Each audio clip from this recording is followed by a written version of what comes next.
নমস্কার দর্শক বন্ধু, আমি দশভুজা মা ব্লগস আরও একটা গুরুত্বপূর্ণ ভিডিও উপস্থাপন করতে চলেছি। আজ তোমাদের বলবো 2026 সালে 9ই মাঘ 23শে জানুয়ারি সরস্বতী পুজো।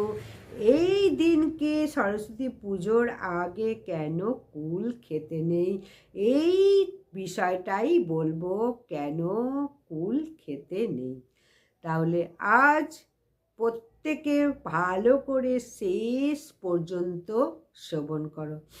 এই সংসারে জ্ঞানের কোনো অন্ত নেই, প্রতিদিন জ্ঞান বিকাশ ঘটে প্রত্যেক মানুষের। সামনেই আসছে বসন্ত পঞ্চমী, মা সরস্বতী পুজো। সরস্বতী পুজোর আগে কেন কুল খেতে নেই?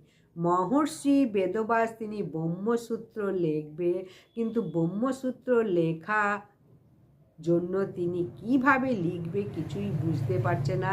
তখন তিনি দেখলেন মা সরস্বতী তো বিদ্যার অধিষ্ঠাত্রী দেবী, তাই মা সরস্বতীকে আহ্বান করি, আরাধনা করি, তাহলে ঠিক একটা উপায় বেরিয়ে যাবে। কিভাবে মানে মানে কৃপা করো, মা আরাধনা করছে ব্রহ্মা, মা ভগবতী সরস্বতী কি বললেন শোনো। তুমি এখানে বসে ভগবানকে স্মরণ করো, ভাগবত কৃপাতেই কিন্তু সিদ্ধি লাভ হয়। ভগবত কৃপা ছাড়া কিন্তু কারোর সিদ্ধি লাভ সম্ভব নয়। ভগবান কৃপা করলে সহজেই সমস্ত কিছুর উপায় বেরিয়ে আসবে। তাহলে আমার সিদ্ধি লাভ হলো কি করে বুঝবো? ব্রহ্মা বলছে। তখন মা সরস্বতী একটা কুলের বীজ সেই ব্রহ্মপুত্রে লাগিয়ে দিলেন। এবার মা সরস্বতী বললেন, এই বৃক্ষ থেকে যেদিন বড় হবে, বৃক্ষে ফল ধরবে, সেই ফল যখন পেকে যাবে এবং পাকার পরে যখন সেই ফল তোমার ওপরে পড়বে, তখন তুমি বুঝবে তোমার সাধনা পূর্ণ হয়েছে, তখনই তুমি সিদ্ধি লাভ করবে। মহর্ষি বেদব্যাস সেখানে সাধনা আরম্ভ করলেন। ব্রহ্মপুত্র সরস্বতী নদীর তটে মহর্ষি বেদব্যাসের সাধনা রত হয়ে রয়েছে। সেই বীজ থেকে গাছ হলো, গাছ আস্তে আস্তে বড় হলো, বড় হতে হতে দীর্ঘদিন পরে তার মধ্যে একটা মাত্র ফল হলো। এবং সেই আশ্চর্য ব্যাপার, একটা গাছে মাত্র একটাই ফল ধরল। সেই ফল আস্তে আস্তে পাকতে লাগলো। বেদব্যাসের সাধনা তখনও চলছে। বেদব্যাস সাধনায় রত রয়েছে। দেখতে দেখতে সেই ফলটা হঠাৎ মহারাজের মাঘ মাসে শুক্লপক্ষের পঞ্চমী তিথিতে ব্রহ্ম মুহূর্তে সেই পাকা ফলটা মহারাজ বেদব্যাসের মাথায় টপ করে পড়ল।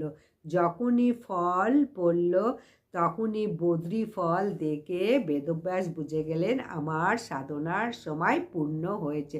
সঙ্গে সঙ্গে মা ভগবতী সরস্বতীকে প্রণাম করে, ভগবানকে প্রণাম করে ব্রহ্মসূত্র লেখা আরম্ভ করলেন।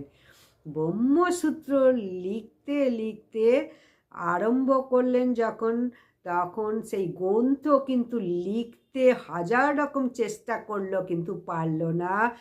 আজ ভগবতী সরস্বতী ভগবানের কৃপায় বেদব্যাস ব্রহ্মসূত্র লেখা আরম্ভ করলেন। সেই বদ্রি কুলকে বদ্রি বলা হচ্ছে, সেই কুল মা সরস্বতীর চরণে অর্পণ করলেন। মায়ের চরণে অর্পণ করে প্রসাদ রূপে ভক্ষণ করলেন। দেখতে দেখতেই মহারাজ সেই এত বদ্রি ধরে গেল ওখানে। বদ্রি মানে কুল গাছ, ঝরঝর করে কুল পড়তে থাকলো। তার থেকে অনেক চারা গাছ, অনেক বৃক্ষ হয়ে গেল, কুলের বন হয়ে গেল। তাই সেখানে বলা হয় বদ্রীবন বা বদ্রিকাশ্রম হলো। সেই দিন থেকে বসন্ত পঞ্চমীর দিন মা ভগবতী সরস্বতীকে বদ্রি ফল আগে অর্পণ করা হয়।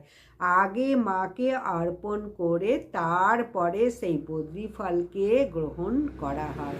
সেই কারণে সরস্বতী পুজোর আগে কখনো কুল খাবে না। আর তাছাড়া আর একটা বৈজ্ঞানিক ব্যাখ্যা আছে, সরস্বতী পুজোর আগে কুল খেলে কাশি হয়, কারণ তখনও পরিপুষ্ট হয় না।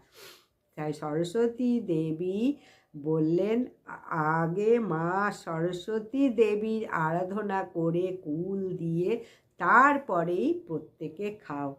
তাহলে বদ্রি কুল ফল মা সরস্বতীকে ভোগ লাগিয়ে তারপরে প্রসাদ খাওয়া উচিত। সেই থেকে মানে কুল সরস্বতী মাকে ভোগ দিয়ে তারপরেই খাবে।